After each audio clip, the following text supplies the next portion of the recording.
तो बच्चों, स्वागत है आप सभी लोगों का। आज डिस्कस करने वाले हैं कुछ बहुत ही इंपॉर्टेंट टेक्निकल फैक्ट प्रोसेसर के बारे में।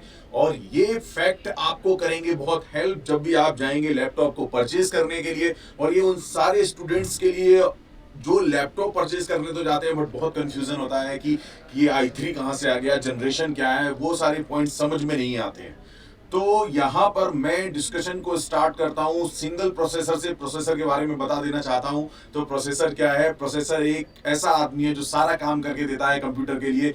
अगर मोटे तरीके से तो समझने जाएं तो इसमें एक कंट्रोल यूनिट होती है, एक मेमोरी यूनिट होती है, अर्थमेटिकल लॉजिकल यूनिट होती है, और तीनों को एक सर्किट पर डिजाइन कर दिया जाता है। एक छोटा सा इतना बड़ा सर्किट होता है, सारे कंपोनेंट्स को एक छोटे से सर्किट पर डिजाइन करने के बाद बन जाता है वो प्रोसेसर। यानी सारा प्रोसेस करने का काम। अगर आप गाना सुनना चाहते हैं तो आपको क्या करना होगा? कंप्यूटर प्रोसेसर को गाना दे देगा और उस गाने को बजा जस्ट सॉन्ग प्ले करने का सब कुछ कि गाना की आवाज आपको सुनाई दे, सारी एक्टिविटी प्रोसेसर मॉनिटर करता है। तो processor is very important hardware के एस्पेक्ट से। This is the soul of the computer science. Computer तो कंप्यूटर की ये सोल होती है। तो जब बात करते हैं जस्ट सिंगल प्रोसेसर की, कि जब केवल सिंगल कॉपी हुआ करती थी कि आपके पास मल्टीपल टास्क हैं करने के लिए लेकिन एक ही प्रोसेसर है, एक ही प्रोसेसर है, तो उस समय स्थिति ये थी कि बहुत सारे प्रोसेस को वेट करना पड़ता था। और प्रोसेसेस को अब जैसे किसी का काम पूरा हो गया, उसको फिर निकाल दिया गया, फिर दूसरे आदमी को इस लाके इस घर में रखा गया, फिर उसने अपना काम पूरा कर लिया, फिर तीसरे आदमी को लाके इस घर में रखा गया। इस तरीके से कहानी पूरी चलती थी। तो डेफिनेटली आपको स्पीड, एफिशिएंसी, परफॉर्मेंस सब कुछ स्लो मिलता था। लेकिन आज के जमाने में कंप्यूटर हो गए हैं इतने फास्ट। तो अब क्या आया? इसी को कहते थे पेंटियम 4। ये 2007 से पहले की बात थी। इंटेल का पेंटियम 4 जिसमें एक प्रोसेसर हुआ करता था, अब लाया है। अब उसके बाद 2007 में इंटेल ने एक सीरीज लॉन्च की। This is called core dual core. Dual core, ये डुअल कोर कॉन्सेप्ट बच्चा क्या होता है? ये डुअल कोर कॉन्सेप्ट समझना है। डुअल कोर कॉन्सेप्ट का मतलब प्रोसेसर तो एक ही है बस, बट उसमें दो कोर एग्जिस्ट कर रही है। दो कोर एग्जिस्ट करने का मतलब ये हुआ, दो कोर एग्जिस्ट मतलब करने का ये हुआ कि भाई अगर आप एक पॉइंट पर सोचे तो दो कोर का मतलब लगभग लगभग दो प्रोसेसर जैसी बात चल रही है। तो मैंने पहले भी बताया कि प्रोसेसर कुछ इतनी चिप में डिजाइन किया जाता है। तो सपोज एक चिप आपने ये डिजाइन कर ली प्रोसेसर की, और एक चिप आपने ये प्रोसेसर की डिजाइन कर ली, तो डेफिनेटली ये हमारे दो कोर जनरेट हो गए। लेकिन अब इसमें है क्या कि आप पैरेलल वर्क करा सकते हो। एक आदमी इसमें काम कर सकता है, एक आदमी इसमें काम कर सकता है। मतलब ये कॉपी एक काम को एग्जीक्यूट करा सकती है, ये कॉपी एक काम को एग्जीक्यूट करा सकती है। तो डेफिनेटली आपकी स्पीड और परफॉर्मेंस फास्ट मिलने वाली है। लेकिन इंटेल ने कहा कि इससे इसकी कॉस्ट बढ़ जाएगी। तो आप जस्ट आगे उन्होंने क्या किया, कॉन्सेप्ट क्या लॉजिक लगाया? लॉजिक ये लगाया कि इन दोनों को एक ही प्रोसेसर में रखा जाए, एक ही चिप में रखा जाए, क्योंकि ये भी क्या है? एक प्रोसेसिंग यूनिट है। ये भी क्या है? एक प्रोसेसिंग यूनिट है। तो दो प्रोसेसिंग यूनिट को, प्रोसेसिंग यूनिट 1, प्रोसेसिंग यूनिट 2, दोनों को एक ही चिप में डिजाइन कर दिया गया। तो दोनों को एक ही चिप में डिजाइन कर दिया गया, जिससे कॉस्ट भी कम हो गई और डेफिनेटली परफॉर्मेंस तो बढ़ ही गई थी। तो दोनों प्रोसेसिंग यूनिट का मतलब ये होगा कि अब मल्टी पैरेलल वे में काम चलता रहेगा, साइमल्टेनियसली काम चलता रहेगा। एक कॉपी एक काम करती रहेगी, दूसरी कॉपी दूसरा काम करती रहेगी। तो ये अब सिंगल एग्जीक्यूशन जैसा नहीं रहा जैसे पहले पेंटियम में हुआ करता था। तो इस सिचुएशन को बोलते हैं दो कोर, मतलब कोर टू ड्यू या dual core. Dual core, core two duo जो वर्ड आता है बच्चा, कोर टू ड्यू जो वर्ड आता है वो ड्यूअल कोर का ही इनहेंस वर्जन है। तो ड्यूअल कोर का ही इनहेंस वर्जन है, ड्यूअल कोर का ही इनहेंस वर्जन है। अब आपने देखा होगा कि आजकल के प्रोसेसर्स की अगर आप बात करें, आजकल के प्रोसेसर्स की अगर आप बेटा बात करें, तो आजकल के प्रोसेसर केवल कोर तक, ड्यूअल कोर तक फिक्स नहीं है। अब बहुत लेटेस्ट प्रोसेसर आ गए हैं। तो यहाँ पर हम क्वाड प्रोसेसर की भी बात करते हैं, यहाँ पर हम क्वाड प्रोसेसर की भी बात करते हैं, और क्वाड प्रोसेसर से भी ऊपर ऑक्टा प्रोसेसर की बात करते हैं, डेका प्रोसेसर की बात करते हैं। बहुत सारे प्रोसेसर आ चुके हैं। तो डेफिनेटली क्वाड प्रोसेसर को भी अगर आप देखने जाओगे तो क्वाड प्रोसेसर में क्या होगा, एक चिप होगी और उसमें 4 प्रोसेसिंग यूनिट्स होंगी।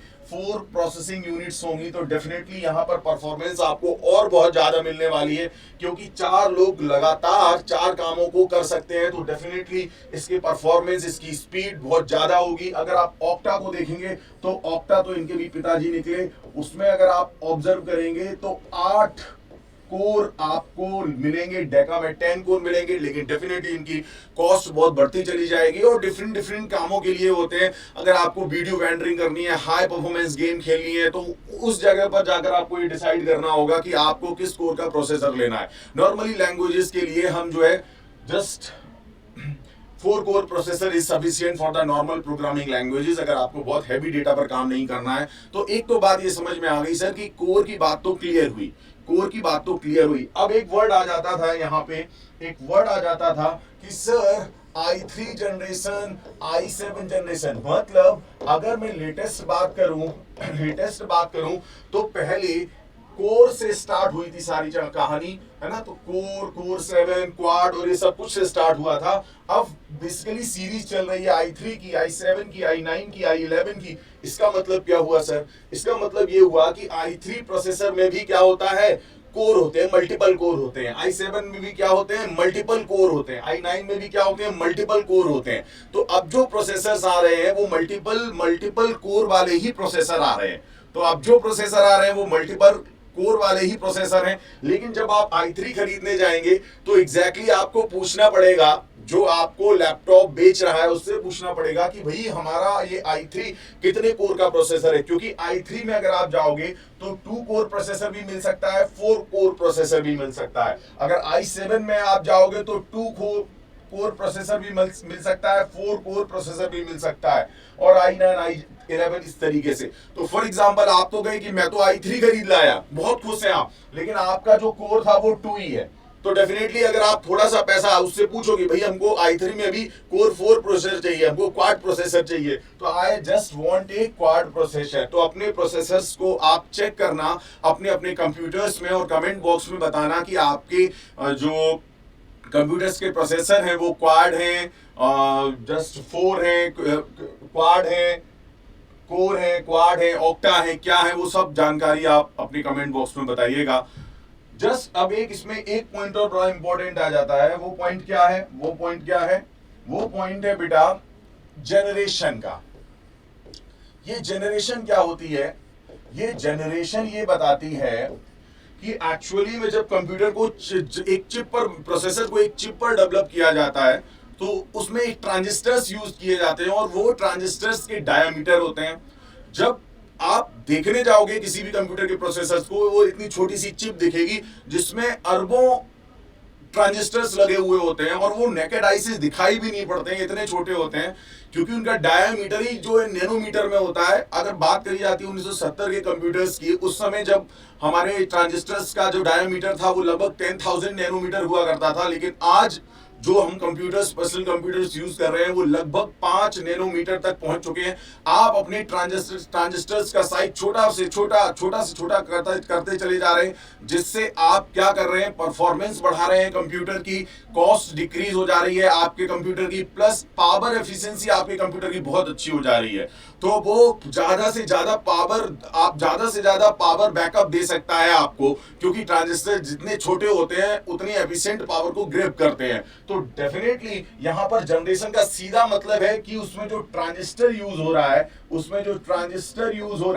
उसकी रेडियस बहुत कम है, बहुत छोटे छोटे ट्रांजिस्टर्स यूज होने वाले हैं। तो जितनी भी जनरेशन आगे जाती है, जैसे 9, जैसे 10, जैसे 11, तो इसमें डेफिनेटली जो ट्रांजिस्टर्स के साइज हैं वो, यानी पावर एफिशिएंसी अच्छी मिलने वाली है इन टर्म्स ऑफ जनरेशन। अगर आप जनरेशन की पूरी कहानी देखेंगे तो लगभग पावर एफिशिएंसी के हिसाब से डिफाइन हुई है।